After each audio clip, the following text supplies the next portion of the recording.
This next cycle that we're jumping into starting on February 27th is kind of like a hypertrophy metabolic mix.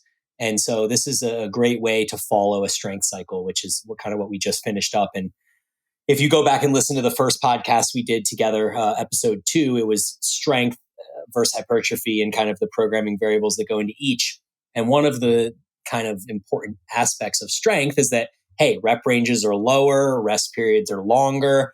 And essentially what ends up happening when you train that way is you lose a little bit of conditioning, but you do that for the purpose of improving your strength. So it's kind of like an opportunity cost. Now we're looking at this metabolic cycle, or hypertrophy metabolic, kind of like a slash metabolic. And basically the idea is that we want to now increase our ability to increase our aerobic base, essentially, so that we don't have to rest as long between sets. We can do slightly higher reps and not get completely out of breath. We can facilitate better recovery between sessions, all of these aspects. And so there's a couple ways that you can go about doing that. In prior years, when we've had metabolic cycles, we've leveraged weightlifting circuits, sort of like giant sets and supersets and things like that, to get our heart rate elevated by using weights as the tool. AKA less rest time, more soul stuff. Yeah, like higher rep ranges and less rest time. Correct. Yeah. Weights, so like right? in the past, I remember we'd had a circuit that was basically a full body circuit because it was meant to create systemic adaptations to cardiovascular system. And so it was like 3 big movements that cover the entire body. I think it was like a squat, overhead press, and a bent over row. And so you kind of went through this circuit where you would do those 3 really quickly back to back, and then you would take a rest, you would recover, and you'd do it again. And this slayed people. Like, people would just get smashed by it.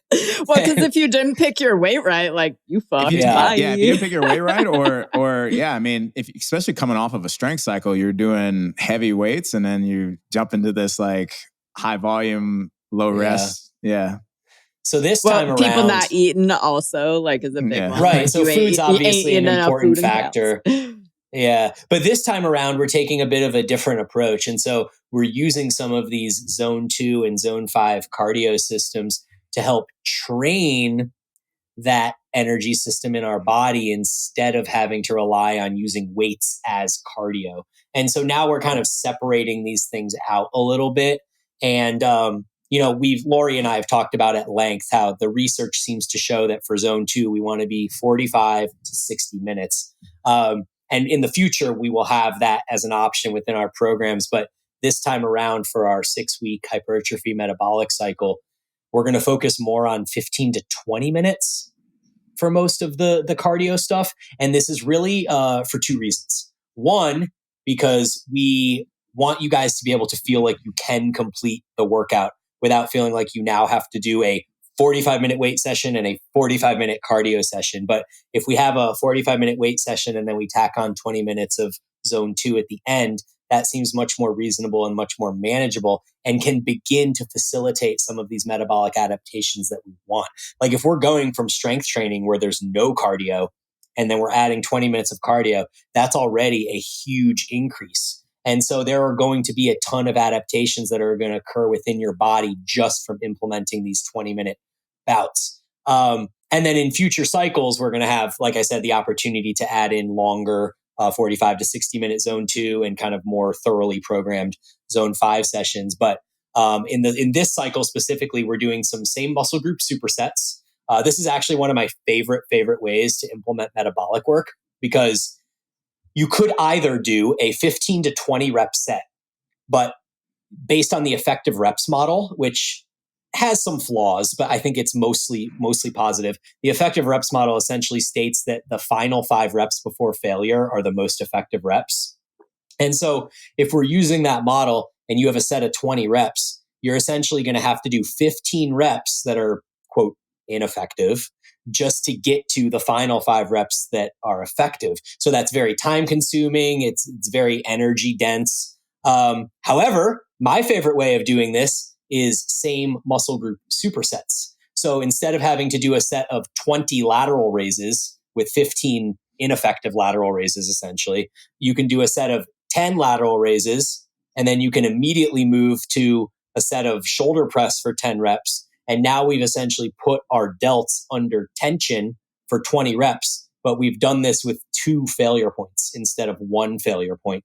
So there's a lot fewer wasted reps and a much more effective stimulus to the muscles and more time efficient as well. Well, it's also just more like foolproof. Like, again, like most people don't know their 1 rep maxes, equal parts. People really struggle if they're newer to training with understanding, like RPE or reps from failure. So it's like, it's almost just a more foolproof way to get someone from A to B without necessarily getting the sidetrack of like, oh, did they pick the right way? Did they XYZ? So it's like, I think that's kind of dope too, is it's like anything that's a little more foolproof of just getting people, the stimulus we're trying to achieve. Like, what about zone 5 training? Is there going to be zone 5 training in the new cycles? Yeah. So the 4D physique program, which is 4 training days, and then 1 kind of Saturday optional day. What we're going to do with that program is put the zone 2 sessions at the end of training, like I discussed before, 45 minutes or so of weightlifting, and then a 20-minute zone 2 session. And then Saturday is going to be reserved for zone 5.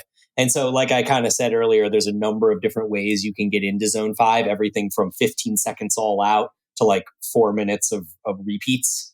And so Saturdays are going to be dedicated to zone 5 work. It's going to look a little bit different across some of the other programs. So like our 3-day physique program, it doesn't have a Saturday conditioning workout. So in that program, there's 1 zone 2 session and 1 zone 5 session that are programmed at the end of the weightlifting days. Of course, if you're a 3D physique member and you want to add a 4th day to do the second zone 2 session, or you want to move that zone 5 session to Saturday and then do your zone 2 sessions on your weightlifting days, that's totally cool too. I don't think there's necessarily a good or bad way of going about that. It's really like, hey, we created a 3-day program. We don't want to tell you have to train 4 days. But if you want to, obviously you can. And then for our cardio lift program, that's also a 3 lifting days program, but it has 2 specific cardio days added.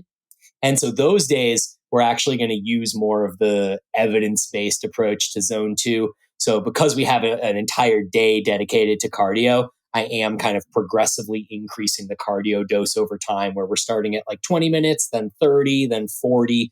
And by the end of the cycle, we'll be getting up to like that 45 to 60-minute range for zone 2, which makes sense because it's its own dedicated day. Like if you're going to go to the gym, you don't want to just go and do 20 minutes and turn around and go home. So I think for that program, it is a cardio lift program, like cardio's in the name.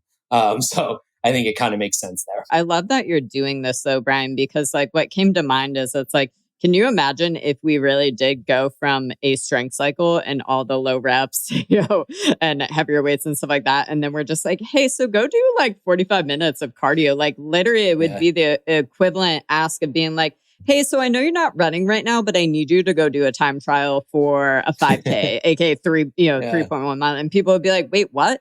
So I think that's why this cycle is so cool, is it really is like a step up to like the next cycle after this is going to be super dope. Because again, it's like, ultimately we're going to have options for everybody, where if you're just like, listen, I'm just here to lift and do the thing.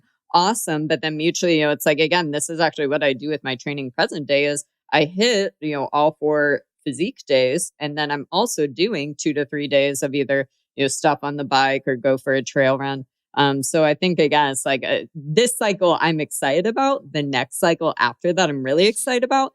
And then mutually, I'm also still excited about the post that I made. For those that missed it, one of the little titles said, you're getting your sexy and your engine back. And I was like, damn, somebody give this girl a raise. Like she on fire for marketing. So I'm really excited about, this cycle. And I think especially as people get into week 1, it's like, if there's hesitation about like, ooh, I don't know. Like, I think just from seeing the programming and the previews, like I'm super stoked about it. Yeah, what I was going to ask is, so it sounds like zone 2 training is the predominant, like you want to do more of zone 2 training than zone 5. Is that correct? Yeah, generally for all of the adaptations that we're looking for, whether they're cardiovascular or health span and longevity, or just like, daily life enhancement, we probably want to spend about 70 to 80% of our cardio time in zone 2. And then, maybe 10% or so of that time in zone 5. And then that leaves us 10 or 20% that I'm sure you could do more zone 2, you could do a little more zone 5, or you could kind of sprinkle in some zone 3 and 4. And then on top of that, like, we still encourage people to walk and get their steps in and do their zone 1. It's just zone 1 is kind of just part of daily life. So I don't know vegetables, that needs, man. Yeah. Just do it. Just do your zone 1. Like, don't think about it. Eat your vegetables. Do your zone 1.